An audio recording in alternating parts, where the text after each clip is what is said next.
오늘 선포되어질 하나님의 말씀은 여호수아 8장 24절부터 35절까지 말씀입니다. 우리 함께 읽겠습니다. 천천히 우리 한 목소리로 함께 읽겠습니다. 여호수아 8장 24절부터 35절까지 말씀입니다. 331페이지에 있습니다. 같이 함께 읽겠습니다. 이스라엘이 자기들을 광야로 추격하던 모든 아이 주민을 들에서 죽이되 그들을 다 칼날에 엎드려지게 하여 진멸하기를 마치고 온 이스라엘이 아이로 돌아와서 칼날로 죽임에 그날에 엎드려진 아이 사람들은 남녀가 모두 12,000명이라 아이 주민들을 진멸하여 바치기까지 여호수아가 단창을 잡아 든 손을 거두지 아니하였고 오직 그 성읍의 가축과 노력한 것은 여호와께서 여호수아에게 명령하신 대로 이스라엘이 탈취하였더라.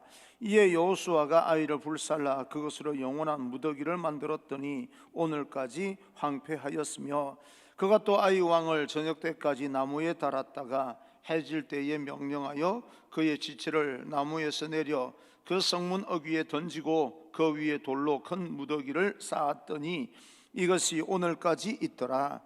그때의 여호수아가 이스라엘의 하나님 여호와를 위하여 에발산에 한 제단을 쌓았으니 이는 여호와의 종 모세가 이스라엘 자손에게 명령한 것과 모세의 율법책에 기록된 대로 쇠 연장으로 다듬지 아니한 새 돌로 만든 제단이라.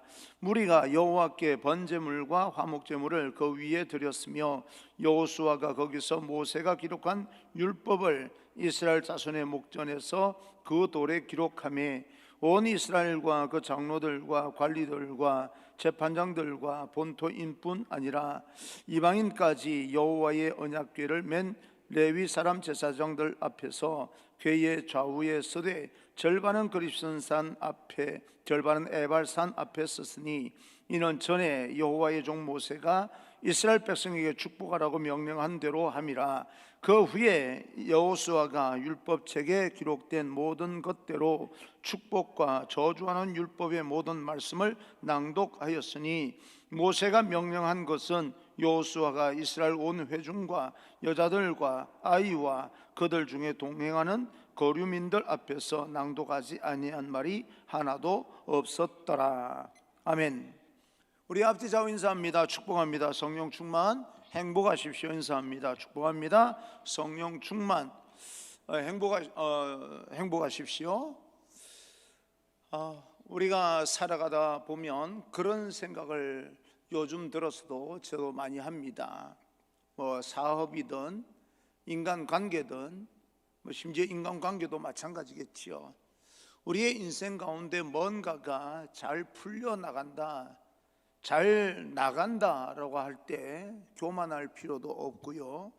계속해서 어느 정도 긴장감만 유지하게 된다면 굉장한 열매가 계속해서 맺혀지게 될 것입니다.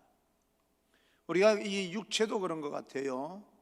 건강함이라고 하는 것은 신체적인 어떤 이 균형에서 오는 그런 묘한 긴장감이 있을 때 건강하다, 그렇게 볼 수가 있습니다. 좀 뭔가 늘어져 있거나 처져져 있거나 이런 것보다는 뭔가 긴장감이 유지될 때가 가장 좋은 때가 아닌가라고 생각을 합니다. 여러분을 축복합니다. 하나님의 말씀으로 우리 삶 가운데 그런 긴장감으로 인한 균형이 여러분 삶을 지배할 수 있기를 간절히 소망합니다. 그것이 하나님의 말씀이 되었으면 좋겠습니다. 우리가 또한 사업을 하든 어떤 일을 하든 간에 어려움을 당할 때가 있겠죠. 그 과정이 힘들고 어렵고 왜 내 인생은 이렇게 답답하게 풀리지 않을까라고 생각할 때일지라도 기죽을 필요는 없을 것 같습니다. 극복할 수 있는 문제는 극복하면 되는 것이고, 그죠?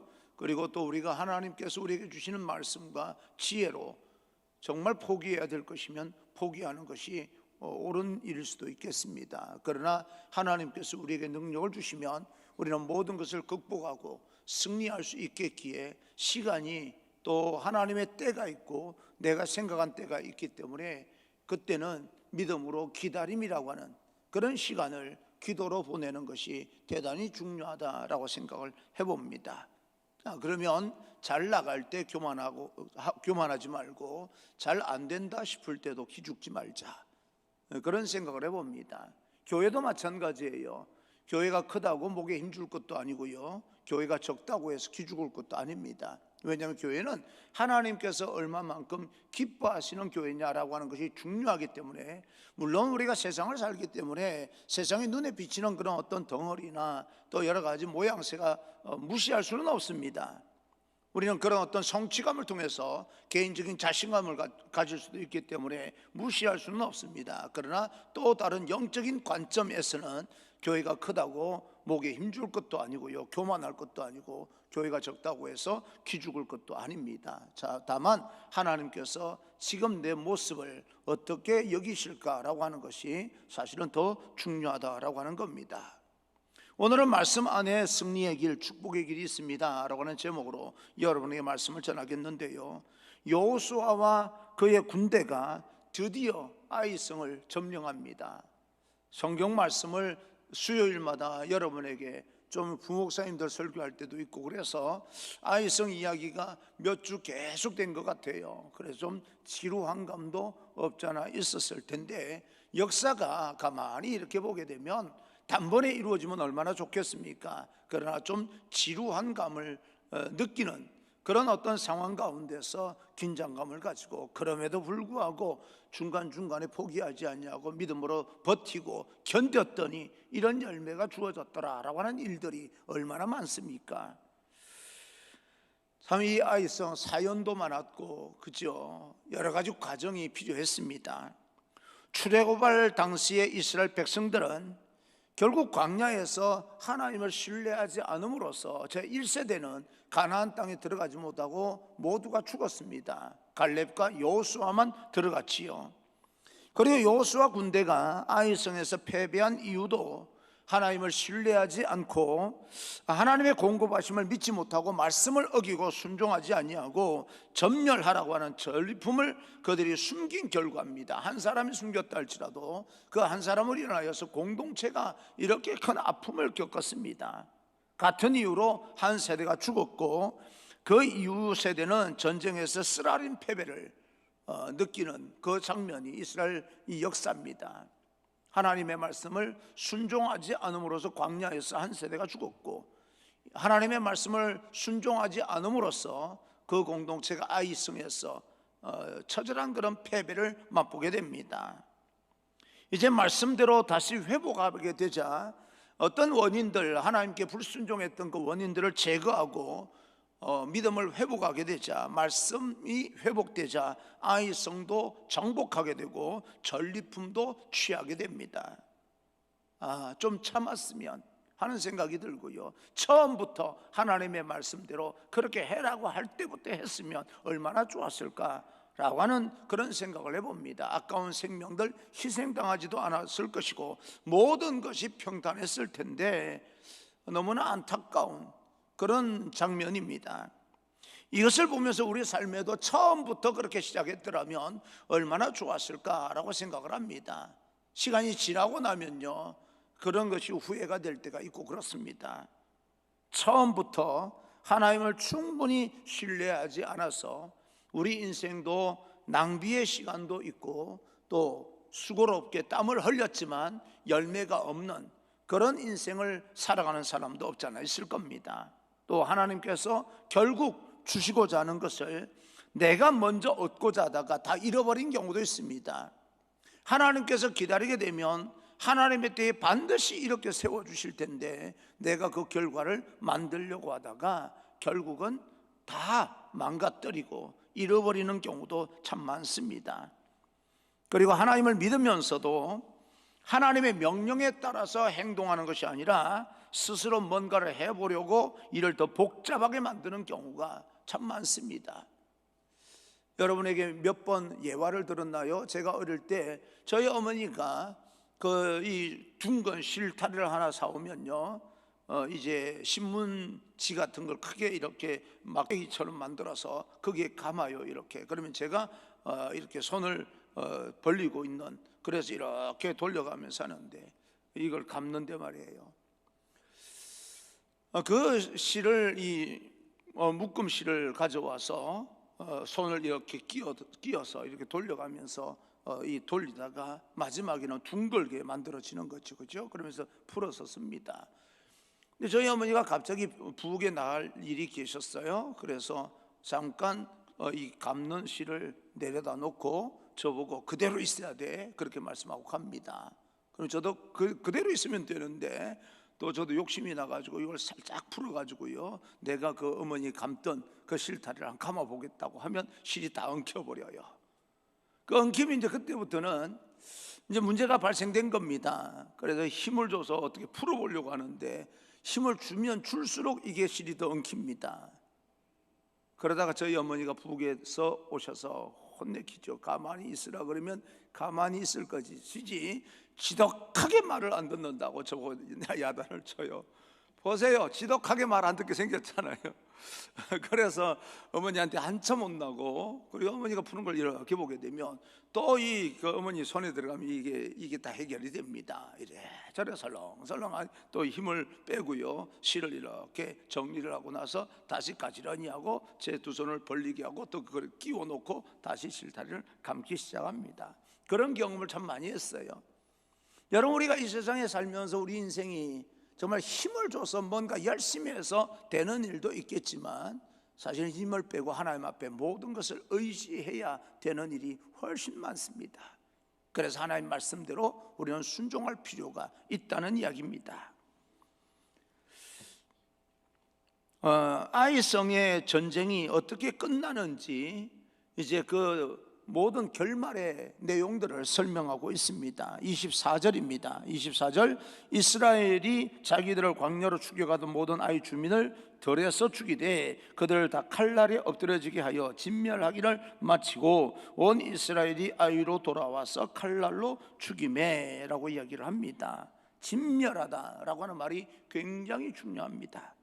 하나님의 명령에 의하면 가나안 땅에 들어가게 되면 모두 진멸하라, 너희들과 함께 거하면 안 된다라고 이야기를 합니다. 그것 때문에 참 말이 많을 수가 있습니다. 하나님께서 왜 그렇게 잔인하냐라고 말하는 사람도 있습니다. 마치 자기가 하나님보다 더 사랑이 많은 것처럼 하나님께서 이렇게 잔인할 수 있겠느냐라고 말하는 사람이 있습니다. 함께 살면 안 되냐라고 이야기를 합니다. 그렇지 않으면 결국은 너희들이 그들에 의해서 죽게 될 것이다 라고 말씀합니다. 요셉 지파였던 므낫세 지파와 에브라임 지파가 우리가 15장 넘어서 이렇게 계속해서 살펴보게 되면요, 그들은 자기들이 분배받은 땅이 다른 지파보다 훨씬 더 넓고 좋은 땅을 분배받았는데도 불구하고 계속해서 불평하고 원망합니다. 그리고 이 여호수아가 정복한 땅을 정복하라, 철병거가 있는 군대라도 너희를 이기지 못하고 너희가 정복하게 될 것이다 라고 말을 해서 야심차게 정복을 하지만 그 땅의 원주민들을 다 진멸하지 아니하고 다 내쫓지 아니하고 그대로 둡니다. 그런데 결국 먼 역사 뒤편에 들어가게 되면 결국 이 므낫세와 에브라임 지파는 요셉을 통하여 자기 아버지 요셉을 통해서 큰 복을 받았지만, 공로를 인정해서 큰 복을 받았지만 결국은요 모압 지파에 이제 흡수가 되어버리는, 이 지구상에서 사라져버리는 그런 비극을 맞게 됩니다. 그런 것처럼 우리가 하나님께서 이거 진멸하라라고 하면 모두 다 내쫓아버려라라고 하는 것은요, 우리 안에 어떤 것이라도 내쫓아버리고 진멸해야 되는 겁니다. 왜 그런가 하면 가나안화 된다는 것, 우리말로 말하면 교회가 세속화된다는 것, 세속화가 되면 교회는 더 이상 교회가 아닙니다. 결국 교회는 사라지게 될 거예요. 교회가 가장 오늘날 교회가 경계해야 될 것이 바로 세속화입니다. 우리는 하나님의 거룩성을 지켜내야 됩니다. 그러기 위해서는 우리는 세상을 본받으면 안 되고 혼합되어서는 안 된다. 하나님을 바라보며 한 걸음 한 걸음 힘들고 어렵더라도 우리는 그렇게 살아가야 된다라고 성경은 말합니다. 그래서 로마서 12장 2절을 보게 되면 너희는 이 세대를 본받지 말고 오직 마음을 새롭게 함으로 변화를 받아 하나님의 선하시고 기뻐하시고 온전하신 뜻이 무엇인지 분별하도록 하라라고 이야기를 합니다. 그런데 이스라엘 사람들은요, 하나님의 말씀을 거역하고 결국 가나안화됩니다. 세속화돼 버리는 거예요. 그래서 그들은 땅도 뺏기고 언어도 빼앗겨 버리고 모든 것을 빼앗겨 버립니다. 하나님의 말씀대로 했더라면 후회하는 거죠. 그때는요, 하나님께서 말씀하라고 하실 때는 뭐 하나님의 사랑이 왜 그러냐, 이렇게 잔인하냐, 불평하고 원망하고 같이 사는 것이 굉장히 자기들이 배려하고 사랑이 많은 것처럼, 하나님보다 훨씬 더 포용력이 넓은 것처럼 그렇게 말하다가 결국은요, 그 민족이 사라져 버리고 멸망해 버리고 귀속화돼 버리고 없어져 버립니다. 하나님은 처음부터 그런 것을 막고 싶은 거예요. 지키고 싶었던 겁니다. 그 하나님의 특별한 뜻에 의해서 우리는 순종해야 될 일은 순종해야 됩니다. 우리는 비록 세상 속에 살지만 우리 시민권은 하늘에 속해 있기 때문에 하나님의 말씀에 순종하면서 한 걸음 한 걸음 나아갈 때 결국 하늘의 축복을 누리게 될 것입니다. 나는 여러분들도 그런 귀한 하나님께서 축복하시는 귀한 인생이 되기를 주님 이름으로 축원합니다. 그런데 여기서 한 가지 눈여겨볼 수 있는 그런 대목은 아이성을 진멸하기까지 여호수아는 단창을 잡고 거두지 않습니다. 26절입니다. 26절, 아이 주민들을 진멸하여 바치기까지 여호수아가 단창을 잡아 든 손을 거두지 아니하였고 라고 이야기합니다. 이런 장면이 왜 그렇게 중요할까? 이것은 모세가 아말렉과의 전쟁 때 손을 들고 내리지 않았습니다. 여호수아도 모세와 같이 단창을 들고요, 이것은 모세가 아말렉과의 전쟁에서 손을 내리지 않을 때 승리했던 그런 어떤 것의 상징으로서 단창을 잡고 손을 들고 내리지 않습니다. 모세 때나 여호수아 때나 이 모든 것을 이끌고 계시는 분은 하나님이시기 때문에 그들은 모세도 손을 들고 기도하면서 옆에서 아론과 훌이 그 손이 내려가지 않도록 바쳤고, 여호수아는 단창을 잡고 그 손을 마지막까지 내리지 않습니다.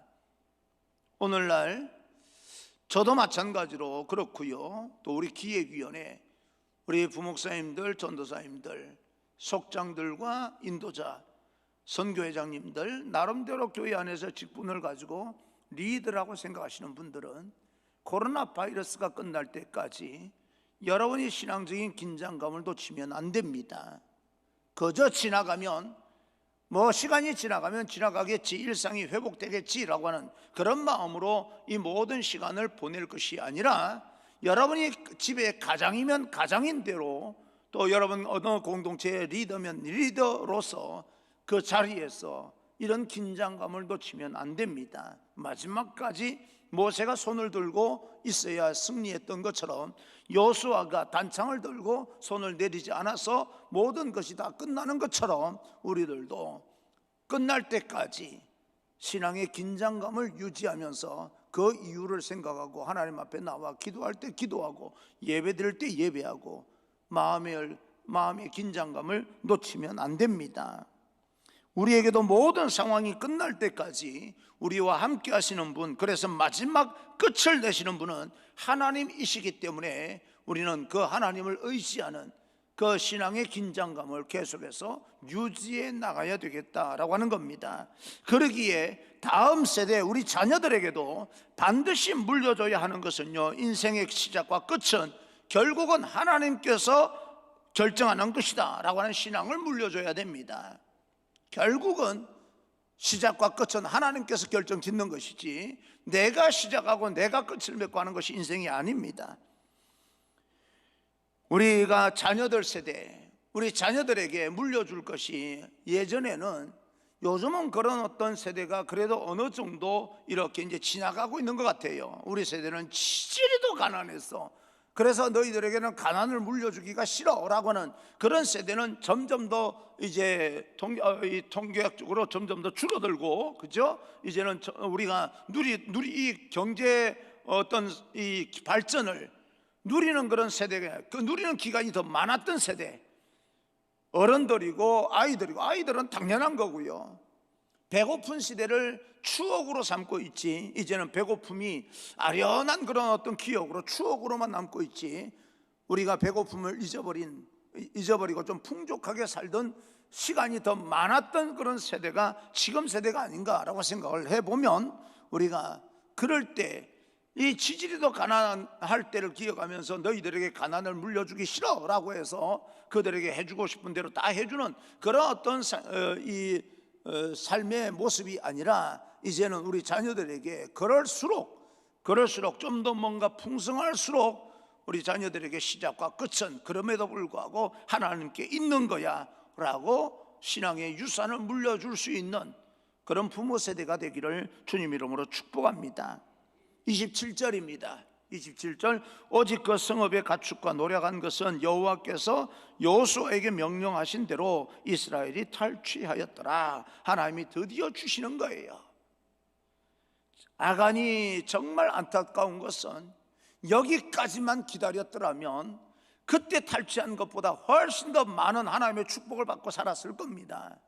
그때 눈앞에 보이는 그것이 갖고 싶어서 죄를 범함으로 말미암아 모든 것을 잃어버렸던 아간의 인생이 아니라, 그럴 때일지라도 그 당시에 그것을 가지면 모든 사람들이 다 쳐다보는 그런 어떤 삶이 될 것처럼 우리가 생각이 들어도, 하나님의 말씀대로 이런 어려운 과정을 거쳐서 지금 하나님 때까지 오니까 모든 것을 얻게 되는, 잃어버리는 것처럼 보이지만 결국은 모든 것을 얻게 되는 그런 귀한 이스라엘의 지금 후대의 삶이 되기를 간절히 소망합니다. 아이 왕의 운명이나 아간의 운명이나 거의 흡사하지 않습니까? 하나님은 동일한 원칙으로 세상을 운행하고 계십니다. 순종하면 복이고 불순종하면 심판입니다. 오늘 우리의 삶 속에서 말씀에 순종하는 그런 결단이 있기를 주님 이름으로 축복합니다. 아이성을 점령을 이제 합니다. 아이성을 점령하고 난 이후의 일들이 성경에 기록되어져 있는데 30절입니다. 30절, 그때의 여호수아가 이스라엘의 하나님 여호와를 위하여 에발산에 한 제단을 쌓았으니, 에발산에 한 제단을 쌓았다. 에발산에 갑자기 왜 제단을 쌓는 겁니까? 하나님이 모세에게 이미 그렇게 하라고 명령하셨던 이야기입니다. 이제 순종이 습관화되는 그런 현상을 보게 됩니다. 여호수아가 이 하나님께서 이 가나안 땅을 정복할 때 모세에게 에발산에 제단을 쌓아라라고 하는 것을 모세를 통해서 전달받았습니다. 그리고 이 가나안 땅을 정복했을 때 이 에발산에 제단을 쌓게 되는 거지요. 왜 그렇게 제단을 쌓아야 됩니까? 31절입니다. 31절, 이는 여호와의 종 모세가 이스라엘 자손에게 명령한 것과 모세의 율법책에 기록된 대로 쇠 연장으로 다듬지 아니한 쇠 돌로 만든 제단이라, 무리가 여호와께 번제물과 화목 제물을 그 위에 드렸으며 라고 이야기를 합니다. 하나님께서 거기서 제단을 쌓을 때 연장으로 다듬어서 예쁘게 만들지 말고 원석으로 세워놓고 제사를 드려라, 순수하게 있는 대로 드리라는 거예요. 꾸미지 말라는 겁니다. 하나님께서 이렇게 치장하고 그것 때문에 시간과 돈을 드리는 것보다 신령과 진정으로 예배드리는 것을 더 기뻐하시기 때문에 치장하고 아름답게 꾸미는 데 시간 보내지 말라는 거예요. 하나님은 외형적인 것에 집중하다가 신령과 진정의 마음을 놓치는 것을 싫어합니다. 하나님께 드리는 진정한 예배는 사실은 우리의 마음의 순종이고, 그리고 마음 중심 아닙니까? 하나님은 그 마음의 중심을 보시니까 우리 중심을 보시게 되는 겁니다. 그런데 오늘날 교회가 여러 가지 장식을 하고 하는 이유가 뭡니까? 우리 중심을 하나님께로 향하기 위해서 장식하는 것이지, 그것으로 말미암아 누구에게 보이려고 장식하는 것이 아닙니다. 우리는 그 어떤 목적을, 장식하는 목적을 분명히 알고 살아야 된다, 그런 이야기입니다.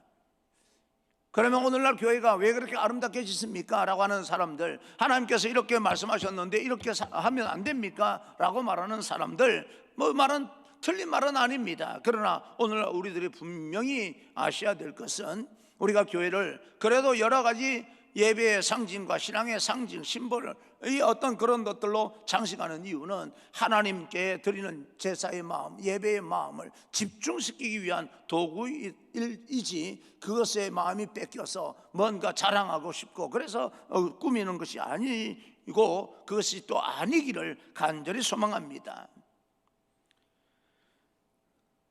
요즘 교회에서 준비하는 예배에 대해서도 좀 반성이 필요합니다. 거룩성을 위한 여러 가지 예배 준비가 바람직스러운데, 우리는 시간에 쫓겨서 이렇게 저렇게 예배 준비하다가 그렇게 또 예배를 드리고만은, 일상적으로 매번 드리는 예배니까 수요 예배, 수요 저녁에 매일 드리지 않습니까? 매번 드리지 않습니까? 주일날도 주일에 오면 예배 드리게 되는 거고요. 우리가 드리는 예배를 준비하다가 정작 하나님 때문에, 예배 준비 때문에 하나님을 향한 마음이 변질되지 않기를 간절히 소망합니다. 힘들고 어려운 거예요. 그러다 보니까 예배를 소홀히 여기는 겁니다. 그런 사람이 없기를 바라지만 난 또 그런 사람 없다고 그렇게 생각을 합니다. 토요일 날 우리 권사님들께서 정말 이 예배드리는, 그 다음날 예배드리는 분들을 위해서 나와서 청소로 봉사하는 분들이 계세요. 정말 고맙지요. 이번 주도 이렇게 들여다봤어요. 토요일날 지나가다가 안 보는 척하면서 다 봅니다. 이렇게 보면 정말 누가 인정해주고 인정을 해주지 않고 떠나서 청소를 열심히 합니다. 너무너무 고마워요. 그런데요, 청소 토요일날 열심히 봉사하고 나서 그 다음날 주일날 이유 없이 예배를 드리지 않는다면 청소하는 이유가 뭘까 하는 생각을 또 해봅니다. 그런 분이 안 계시기 때문에 말씀드릴 수 있는 거예요. 생각을 해보세요. 이 토요일날 나와서 깨끗하게 청소하는 이유는요, 주일날 예배 드리는 분들 정말 경건한 마음으로, 깨끗한 마음으로 함께 예배드리자는 것인데, 청소는 열심히 해놓고 그 다음날 이유 없이 예배를 안 드린다면 청소할 이유가 무엇입니까? 그분에게, 우리에게는 의미가 있다고 보지만 그분에게는 아무런 의미가 없습니다. 그 청소하는 것이요. 그렇듯이 예배 준비하느라고 하나님께 드리는 그 마음이 소홀해진다면 하나님께서는 결코 그것을 기뻐하지 않습니다. 자, 이제 그 제단을 원석으로 다듬지 아니하고 원석으로 세워놓고 화목 제물로 제사를 드립니다. 예배를 드리는 거죠. 구약에는 제사는, 신약에서 예배라고 볼 수가 있습니다. 화목제는 나누어 먹는 축제의 제사입니다. 제사를 다 드리고 제물이 있으면 함께 나누어 먹는 거예요. 화목하자는 겁니다. 하나님의 말씀 아래 우리는 모두 믿음의 가족이니까 모두가 화목하자는 이야기입니다. 32절입니다. 32절, 여호수아가 거기서 모세가 기록한 율법을 이스라엘 자손의 목전에서 그 돌에 기록하며, 율법을 돌에다가 기록합니다. 33절입니다. 온 이스라엘과 그 장로들과 관리들과 재판장들과 본토인뿐 아니라 이방인까지 여호와의 언약궤를 맨 레위 사람 제사장들 앞에서 궤의 좌우에 서되 절반은 그리심산 앞에 절반은 에발산 앞에 섰으니 이는 전에 여호와의 종 모세가 이스라엘 백성에게 축복하라고 명령한 대로 함이라. 세겜이라는 도시를 중심으로서요, 에발산은 북쪽에 있고 또 그리심산은 남쪽에 있습니다. 에발산은 민둥산이라고 그렇게 알고 있고, 그리심산은 수목이 무성하다고 그렇게 알려져 있는데 반드시 그런 것만은 아닙니다. 어쨌든 산 두 개가 마주보고 있는데 그곳에서 축복과 저주가 기록된 하나님의 말씀을 낭독하게 됩니다. 35절입니다. 35절, 모세가 명령한 것은 여호수아가 이스라엘 온 회중과 여자들과 아이와 그들 중에 동행하는 거류민들 앞에서 낭독하지 아니한 말이 하나도 없었더라. 레위 자손이 하나님께서 이렇게 하면 축복하신다라고 말하면 회중들이 아멘 아멘 합니다. 하나님의 말씀을, 그들은 기록된 말씀을 읽을 수가 없기 때문에 백성들은, 레위 자손들이 하나님의 말씀을, 기록된 말씀, 또 율법의 그 율법이라고 그러죠. 그때는 그것을 낭독을 하면 회중들은 그 말씀을 들으면서 아멘 아멘 화답을 하면서, 또 이렇게 살면 심판을 받는다, 하나님께 형벌을 받는다라고 말하면 회중들이 아멘, 그때는 그 아멘은 그렇게 살지 않기를 결단합니다, 그런 뜻 아니겠습니까? 그러면서 축복의 말씀이 낭독이 되고 저주의 말씀이 낭독이 됩니다. 그럴 때 아멘 아멘 회중이 화답하면서 산 두 개 사이에서 이런 말씀들과 말씀이 낭독되어지고 아멘 아멘 하는 소리로 산 두 개가 사이에서 이 소리가 조화를 이루고 메아리가 부딪히면서 그 공간을 지배하게 되는 거죠. 청각적으로, 시각적으로 영원히 기억에 남는 그런 극적인 예배가 그곳에서 드려지고 있습니다. 이 모든 제사의 목적은, 이 예배의 목적은요, 말씀에 대한 순종입니다. 그 말씀을 마음에 새기겠다는 겁니다. 하나님께서 여호수아를 통해서 계속 하시는 말씀은 순종하면 승리고 불순종은 심판이다 라고 말하는 겁니다. 이스라엘 백성 시간이 많이 지나서 여기서 낭독되어진 말씀들을 어떻게 기억하고 순종은 어떻게 하고 불순종은 어떻게 할 것인가 라고 하는 것인데, 그럴 때는요, 그 지도자들이 있지 않습니까? 하나님께서 그때마다 지도자들에게 말씀하시고, 지난 시간 주일에 말씀하셨듯이 하나님께서 명령하시고 여호수아에게 명령하시고, 여호수아는 그 하나님의 말씀을 듣고 갈렙에게 전달하고, 갈렙은 그것이 여호수아 입에서 나오는 말이 아니라 하나님의 말씀이라고 그들이 받아들이고, 그래서 하나님의 명령하신 대로 실천하여서 순종함으로써 그 땅을 정복했던 것처럼, 헤브론을 정복하고, 그죠? 그 기랴세벨이라고 하는, 드빌이라고 하는 동네를 정복하는 것처럼 이스라엘 백성들 앞으로 하나님의 그 사람들, 선지자든 어떤 지도자들이 하나님의 말씀을 이렇게 순종합시다, 저렇게 순종합시다 라고 말하면, 지도자의 입에서 나온 말들이 사람의 말로 받지 아니하고 하나님의 말씀으로 받으면서 순종하게 될 때 그 삶의 축복을 받게 된다라고 하는 것입니다. 오늘날도 어쩌면 마찬가지일 거예요. 사랑하는 성도 여러분, 오늘 하루 하나님의 말씀을 우리 마음에 다시 한번 새기고 순종으로 하늘의 복을 누리는 그런 귀한 여러분들과 하나님의 복을 누리는 뿐만 아니라 여러분을 통해서 하나님의 복이 흘러나가는 축복의 통로 역할을 하는 그런 귀한 인생이 되기를 주님 이름으로 축원합니다. 그럴 때 하나님께서 영광을 받으시는 겁니다. 우리의 인생이 하나님께는 영광이 되고 우리에게는 축복이 되고, 우리가 다른 사람에게는 복을 나눠줌으로써 유익된 인생, 선한 영향력을 끼치는 그런 인생이 될 때, 이 세계가 하나가 되어질 때 이 땅에 하나님의 나라가 이루어지게 될 것입니다. 그 하나님의 나라가 이루어지는 그날까지 우리는 믿음 흔들리지 아니하고, 하나님께서 반드시 그때에, 지금은 힘들고 어려운 그런 과정 중에 있다고 하지만 반드시 그때에 나를 세워서 새로운 그런 하나님의 열매, 하늘의 축복을 주실 것을 믿고 기죽지 마시고, 그죠? 한 걸음 한 걸음 담대하게 도전해 나갈 수 있는 귀한 여러분 인생 되기를 주님 이름으로 축원합니다.